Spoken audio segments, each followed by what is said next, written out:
To ask why we fight is to ask why the leaves fall. It is in their nature. Perhaps there is a better question.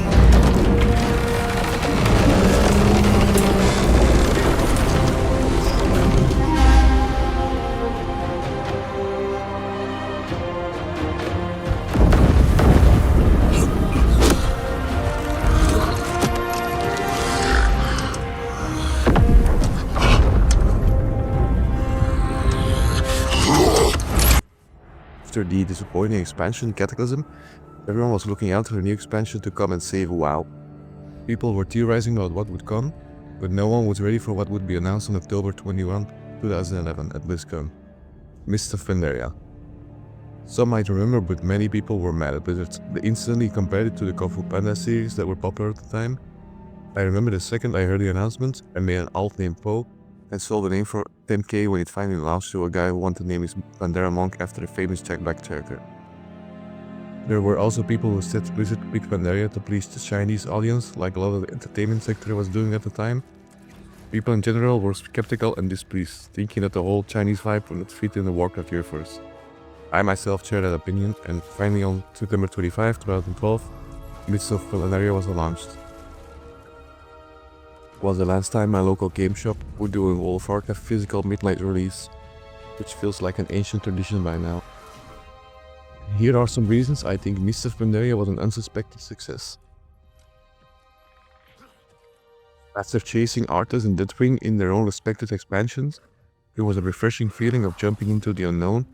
Most people who didn't play the beta didn't even know what the final boss of the first raid was before running it, and that made it feel more like an adventure in a faraway, unknown land that, until the events of the Cataclysm, was hidden behind a layer of mist.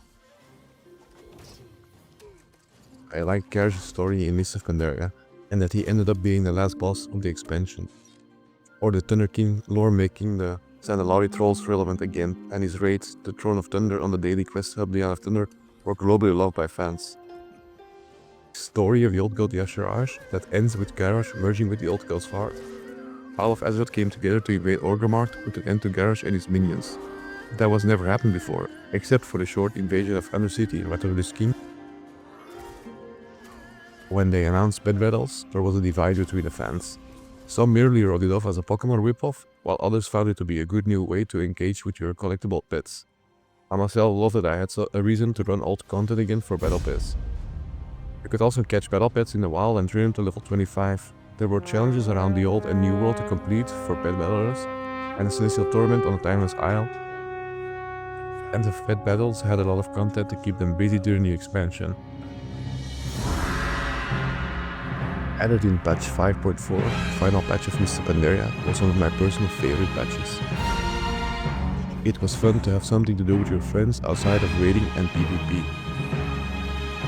I had so many fun nights there farming timeless coins for the Heavenly Cloud Serpent, which I actually accomplished after many nights of farming. There was so much to do and collect, so many rares. PvP, even if you wanted to kill your own faction, farm coins for a mount. It was the first time I didn't mind the content drought that much.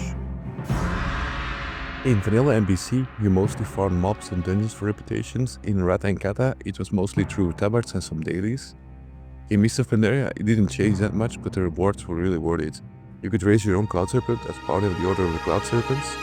You have your own farm with the tillers in the Valley of the Four Winds, or collect numerous of fishing accessories from that bagel with the anglers. I remember the many memes on social media about the daily quest, but that was just a drop of the sea of content of Mists of Pandaria added to the game. The lore walkers were really great faction for people who wanted to deepen themselves in the story, and you could learn new things while exploring Pandaria and helping them collect artifacts of the past. Pandaria really felt alive. The art team really did an amazing job on the content of Pandaria. The pace of questing feels natural and there's so much diversity amongst the quests throughout the zones. From finding the first shot, to saving Anduin, to meeting Rathian in the Taverns of Mist, the world bosses and the rares were amazing. The Shah of Anger and Galleon were camped 24/7 on my server. Added in patch 5.2, paired with the Isle of Giants, so this day one of the best server events to this day.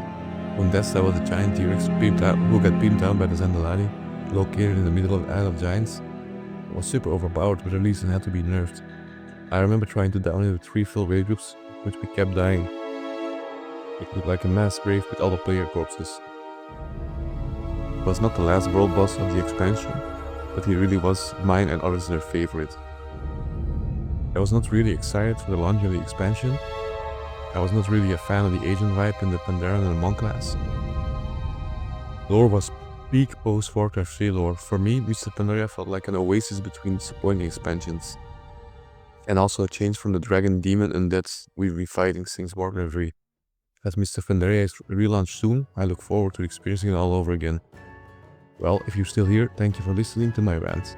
See you around.